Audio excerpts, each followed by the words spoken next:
Bonjour à tous, bienvenue chez RC Mike. Aujourd'hui, j'ai reçu donc mes nouvelles jantes. Comme je vous avais montré dans la vidéo avec une partie de la commande que j'ai reçue. Donc ce sont les jantes qui vont remplacer celles-ci sur ces pneus. Donc je voulais tout simplement vous montrer un peu le principe simple de pouvoir monter des jantes sur des pneus et en même temps vous montrer un peu le principe du lestage qu'il y a sur ce type de jante. Alors nous allons prendre les outillages adéquats. Ce n'est pas celui-ci comme d'habitude, celui-ci, voilà. Alors, heureusement, je ne dois pas défaire toutes celles-ci. Mais au montage, malheureusement, c'est le cas. Vous voyez le nombre de vis que j'ai à devoir installer. Vous allez comprendre ma douleur. Alors, hop.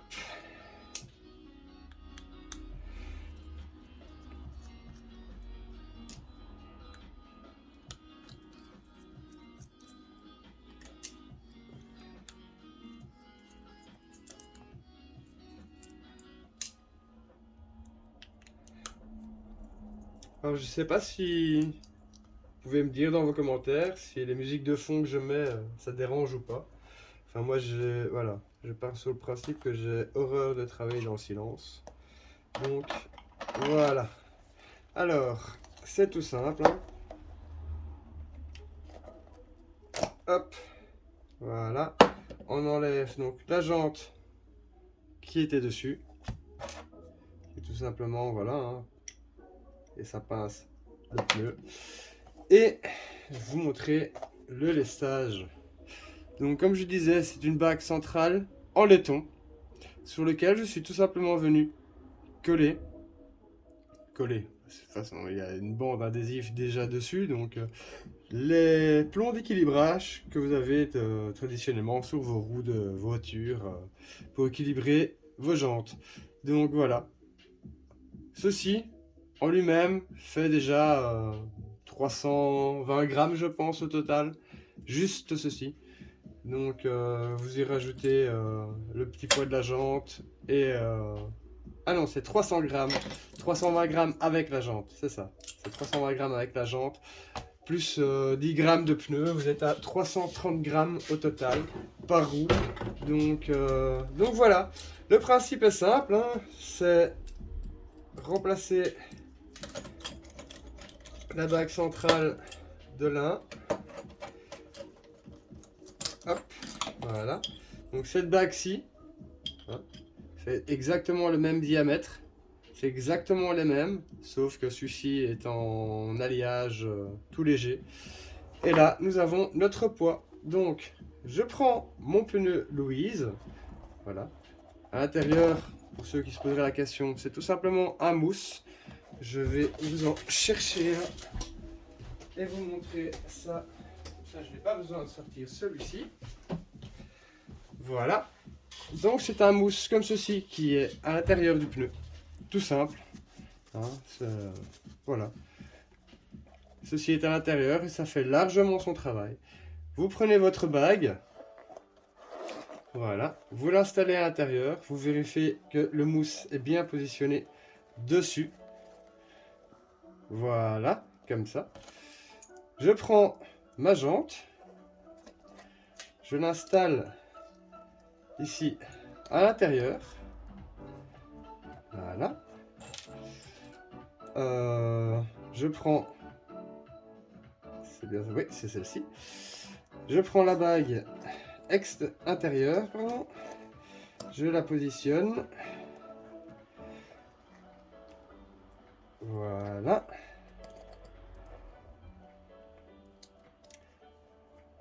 Ça me semble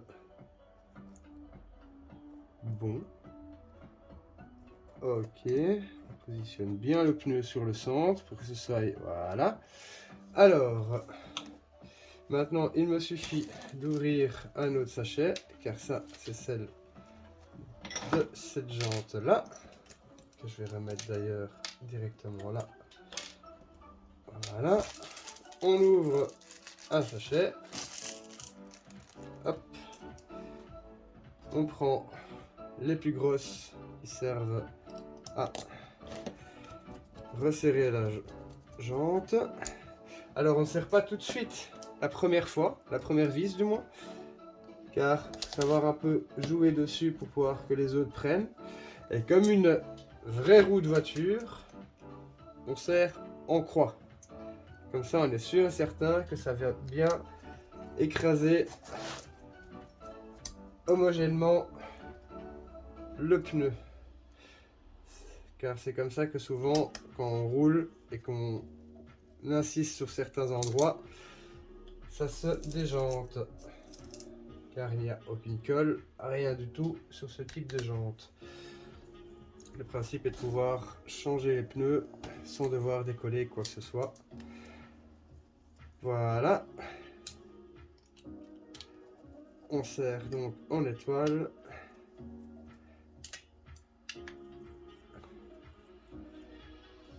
Voilà.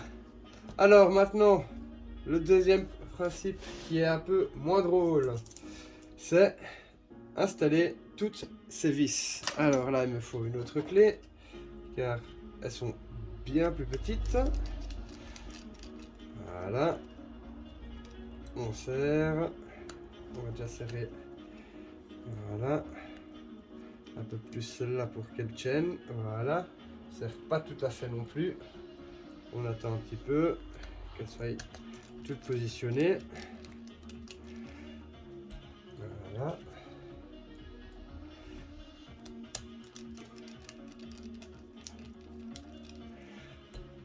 Voilà.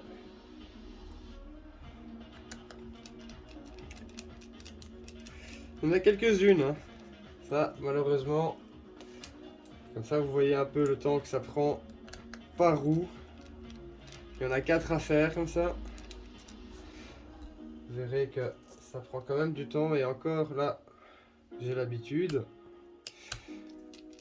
Pour des personnes qui c'est la première fois, je dis ils vont facilement mettre 20 minutes par roue.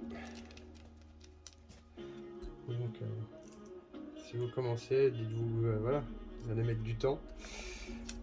Moi j'aime bien encore, c'est pas, ça me fait chipoter. Moi je reste pas non plus à juste contempler mes véhicules ou devoir rouler. De temps en temps on modifie, j'aime bien interchanger. C'est agréable, au moins on ne roule pas toujours avec la même chose. C'est ça qui est assez chouette dans le modélisme, parce que c'est autant du modélisme que du RC. Modélisme, voilà. Vous faites une voiture à l'identique, le RC, c'est la même chose. Vous achetez un châssis et vous essayez de la répliquer à l'identique avec une vraie, avec vos goûts, vos couleurs. Tout ça, ça ne se discute pas. Si ça vous plaît, tant mieux. C'est à vous que ça doit plaire, c'est pas aux autres. Donc, faites-vous plaisir. Moi, je pars sur le principe, on ne vit qu'une seule fois, on n'a qu'une seule vie. Donc, se limiter des fois en se disant, ouais, mais voilà, j'aimerais bien changer les roues de mon crawler ou voilà, ou des trucs dans ce style, mais j'ai pas beaucoup de sous, des trucs comme ça. Moi, je pars sur le principe, on ne vit qu'une fois, il faut savoir se faire plaisir. Rien ne me dit que demain il m'arrive quelque chose et je sache plus profiter de tout ça. Donc, je profite un maximum de ma passion. Et le reste, voilà, c'est la vie. Quand on veut, on peut. Donc, faut pas croire. C'est pas parce que j'ai autant de RC que faut croire que voilà, je gagne bien ma vie ou des comme ça. Je suis comme tout le monde, je suis ouvrier. C'est juste que je donne de ma personne.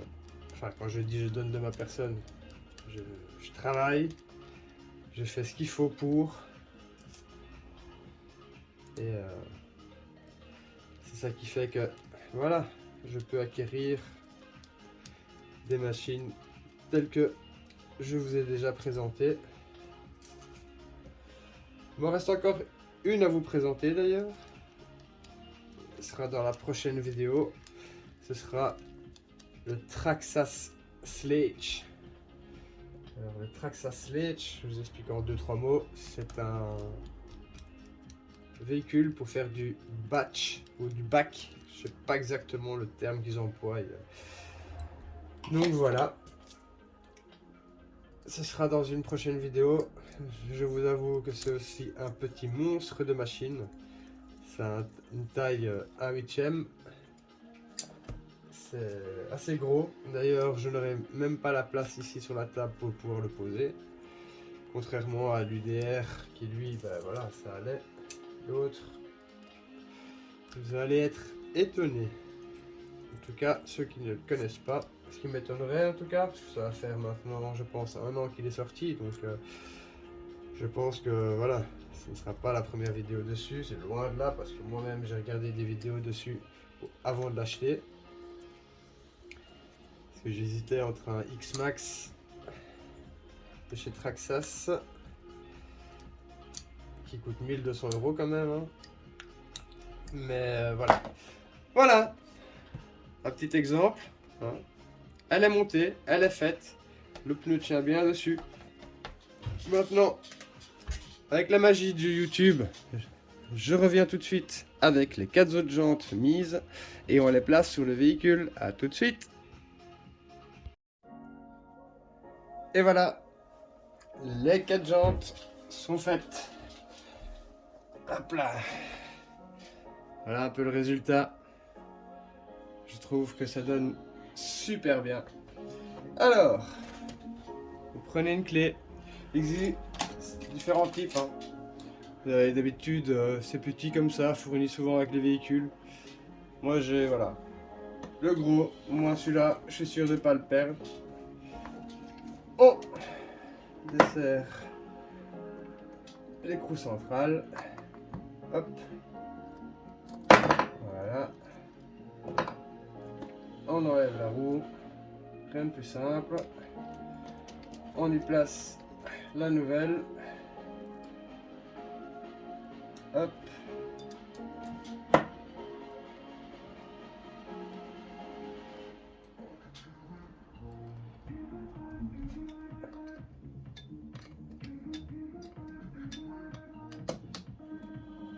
On serre, même chose pour l'arrière.